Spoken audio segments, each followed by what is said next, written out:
Today, I'm going to talk about the population estimates that come from the US Census. This is some data that I've followed for a very long time. My core business is I own apartment complexes. And so understanding changes in population trends is important to think about how the demographics will shift over a long investment hold period. And so I wanted to talk about a little bit about some of the how the census shows its population estimates, and then how I make those adjustments. I'm going to show you our current results, which are very interesting in the current political climate, and talk a little bit about how we're thinking about those at our shop. So this first chart I have here on the top, this is showing the census population by age and how that will change over time. So 2025, 2030, et cetera. The way the US Census does it is it uses this methodology basically that assumes actually quite a bit of immigration within each age group over time. So I've highlighted, and I'm going to show you two different methods. The bottom one is my method, and this top one is how the census does it. So what the census is doing, so we're looking at 5 to 9 year olds in the year 2025. So 5 to 9 here becomes 10 to 14 in 2030, right? Because if you're 7 in 2025, you're going to be 12 years old in 2030. Okay, you can see that this is roughly 300,000 larger than here. So obviously we can't make 7-year-olds. So what this is assuming is the only way for this number to grow is through immigration. And you can see that this actually is growing pretty substantially every single year or every single 5 year period. And it's not just 5 to 9 year olds. If you look at each of the age cohorts, you can see that there's actually quite a bit of growth within the overall population set. And this is really the main driver of um, how the government is assuming that their population growth will occur is through immigration. And you can see it here. Because what happens is in the under 5 group, the way the under 5 group changes over time is that's based off birth rates. And they basically have a factor for birth rates depending on the median age of reproductive age US citizens. So under 5 comes from birth rates. Every other age group, when it grows, it's growing through immigration. So one of the things that, I talked about this cohort method, and this is a method that I thought quite a bit about. So then I got to thinking, okay, in the current political environment, uh, what happens if there was no immigration? So actually, let me go ahead and just add here, because this is my no immigration case. What would happen to our population if there was no immigration? So you can see, I highlighted here under 5 turns into older kids in the future. But there's two parts to make an adjustment here. So the first one is I kept with this idea of what I call the cohort, right? So again, if you're 4 years old in 2025, you're going to be 9 years old in 2030. So we're going to take the cohort and then we're going to make a change.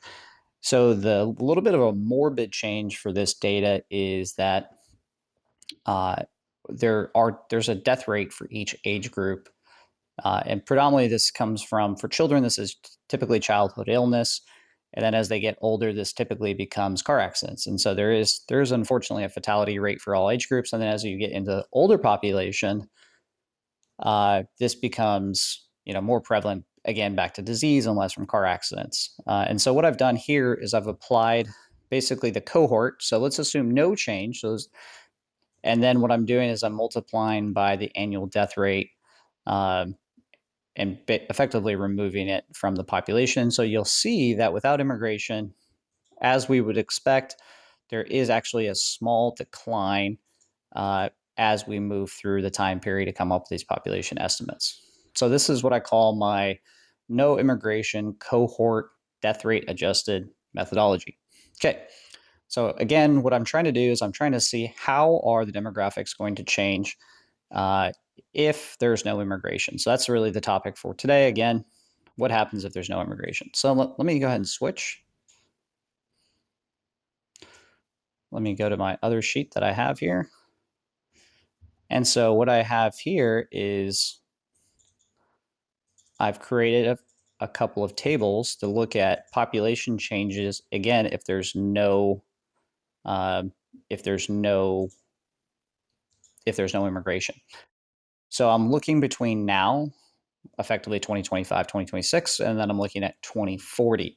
The thing that's really interesting about this no immigration with our current death rate data is that we're basically going to go through a pretty significant demographic change. So what you'll see is basically the young populations without immigration are actually projected to decline pretty significantly, between 8 and 9% over the next 15 years. This is primarily because immigrants tend to be younger, so they tend to be under 40 years old. And that's normally what's buffered the population growth within this group. And then when immigrants typically, because they're younger and they relocate here, usually at some point too, they have children. And so that's really the driver of what's kept these two numbers buffed up. A good example of this was the 1980s. As the baby boomers transitioned into Gen X. Gen X actually was a little bit smaller than the baby boomers, and we would have had a population decline in the 1980s without immigration.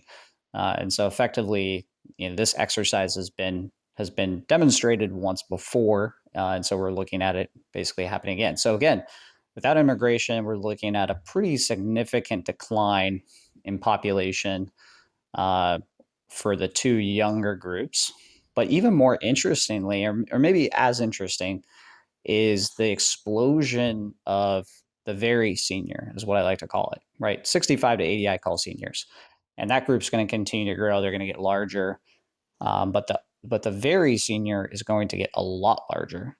And I think this is something that, I think most people around my age or slightly older, this is an issue I think that's becoming a much more salient talking point in households is, I think most families now have a relative who is over 80 and trying to figure out how to care for that person as they continue to get older. Because, while they still have mental faculties, they might have physical ailments that limit mobility or the ability to go to a grocery store, to cook and clean, these basic functions.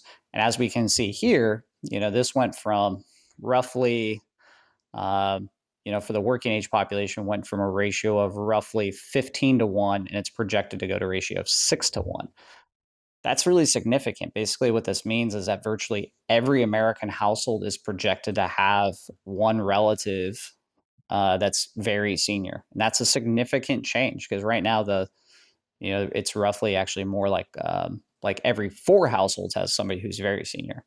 So going from every 4 households to every household, this will be a significant change. The other part too is this age group typically is the highest spend group for Medicare because they require the most health services. And typically, as you get over 80, those health services become more frequent and become more expensive. And so this is again a challenge that our current political system will have to encounter over the next decade as this group continues to grow. The other thing I want to point out is I use the current death rates for each age cohort, which includes the very senior. So my guess is that over the next 10 years, we're actually going to see the death rates of seniors and very senior decline significantly. I have a feeling that we'll see, with some of the advancements in surgical techniques, robotics, and medical care, I would not be surprised to see a death rate, basically decline 25 to 30%. And so these numbers might even be conservative. So that's sort of a recap on, my case for immigration. So without immigration in the U.S., what we see going into 2040 is we're seeing some population decline on the younger side of the curve, pretty significant. And we're seeing quite a bit of population growth from an age perspective at the top side. And so a lot of our systems, we're going to see some, if immigration doesn't pick back up, we're likely to see, some systematic changes in how how we have some structures. Well, I was joking about this the other day when I looked at this data that maybe one of the changes that we'll see is we'll see student housing be converted to senior housing and have seniors and students living in close proximity to each other. Now that was a joke, of course, but these are the kind of things that this data suggests we might actually see, because basically with fewer young people, there will be fewer college students. And at the same time, we are going to need more housing for seniors. And so these are sort of the interesting changes when we think about the economy. People like to think about the economy as one continuous piece, but the reality is the economy is all these smaller little fiefdoms added together. And the story and the narrative that dominates those fiefdoms is always very different given the context of that industry, that time, and then basically like this, how the broader macro story lays over that and can basically push an industry one way or the other. The classic example of this that I like to talk about a lot was that the baby boomers, as they grew older, virtually every life phase the baby boomers went through, they caused industry booms through those life phases. So automobiles, houses, and now moving much further in time, mutual funds, ETFs, retirement funds, second houses, vacation houses, RVs, motorcycles. So RVs and motorcycles are a textbook example. So as baby boomers matured and got older, RV and motorcycle sales exploded. And basically, Gen X and millennials, as Gen X has started to age, those sales have plummeted because Gen X doesn't buy RVs and motorcycles. And so these are interesting things. And again, this is why I think about demographics. It's one of the first things I think about from an investment thesis is I look at demographics because it's much easier to generate revenue in a positive demographic environment. I like to joke, more babies equals more diapers. So how do we sell more diapers? Well, you just need people to have more babies. It's much tougher to sell more when you have a negative demographic environment because even very, very talented business folks will basically face an uphill climb to try to even just maintain sales. So I go back to, so we'll use my story here where we talk about, I was talking about diapers. So if we have fewer babies in the United States, it will be very difficult to maintain diaper sales for a business executive because there's simply not enough babies to justify more diaper sales. And so these are examples that I use. I don't think enough people really think about demographics and think about how it affects their investments. And so I wanted to share a little bit about this methodology and give some insight into how I think about it. And hopefully you found it interesting. Appreciate you watching, and we'll see you next time.